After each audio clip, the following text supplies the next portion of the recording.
Good evening, everyone. I wanted to do an update. As you know, last week I did an update on the changes, and then 2 days later turned around and told you that those updates had changed for close contacts made in the school setting. So I just wanted to give you an update tonight explaining the difference between what happens in a school setting and what happens if you are in a home setting and someone tests positive. So, just like I said last week, the second message, it has not changed. So if you are sitting in English class by someone that tests positive, you will be not be sent home because you are a close contact. So you don't have to go home. You just need to wear a mask for 10 days. If you are a close contact in a home setting, that is very different. So in the home setting, I talked to you about day 0 and then out for 5. So let's just say I test positive. That's day 0 for me, or my first day of symptoms. And then I am out for 5 days. For my daughters, their day number 1 would be my day number 6. So they would really be out basically of school for 10 days, not 5.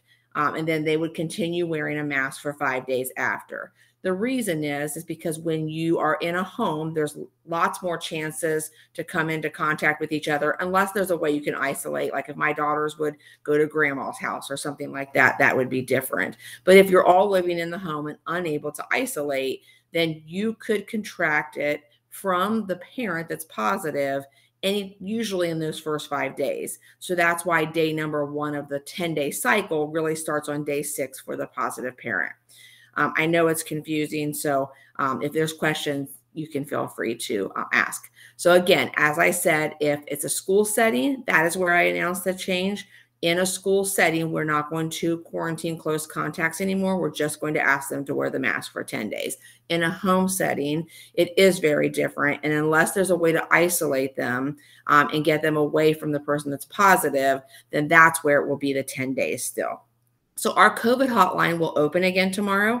You are more than welcome to call if you have questions. We will start answering calls on that hotline in the afternoon. It's 937-826-9602 is the number. So again, we'll start calling every afternoon. She will start calling, and this is a great number to call for if you have questions of things that happened in the home setting.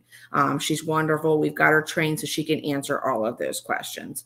I also want to let you know we do have lots of tests in my office, so I just keep ordering them so that we have them and you don't have to go out and buy them. If you need them, the best way for you to get them is to call my office. Either Marty, Stacy, or Jessica usually will answer the phone, and you just need to tell them how many you need and what time you're picking them up. They need to be picked up during school hours because of the temperatures. They can't lay out in the cold. So you want to make sure that you can get someone there between 7 and 3 to pick them up. And then if you call in and say, I need 2 tests and I'm going to pick them up at 1, they'll lay them outside in a red basket with your name on it so that you can just pull up, grab the test, and leave.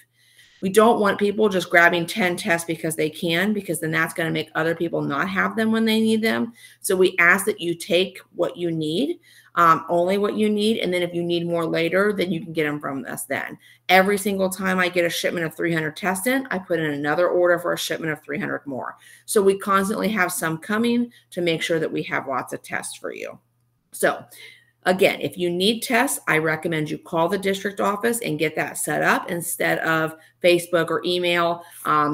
I broke my wrist yesterday, so I have to have surgery on Friday. So I'm not going to be as easily accessible through Facebook and all those different things. So that's why I'm asking you. I don't want people out there waiting for answers and no one's contacting you back, but I can't guarantee that I'm going to be able to answer as fast. So call the COVID hotline if you have questions. Call the building secretaries or our nurses who are doing an amazing job if we have an in-school positive case, and then call my office if you need any tests. Thank you so much. I hope this helped to clarify some things. Have a wonderful evening.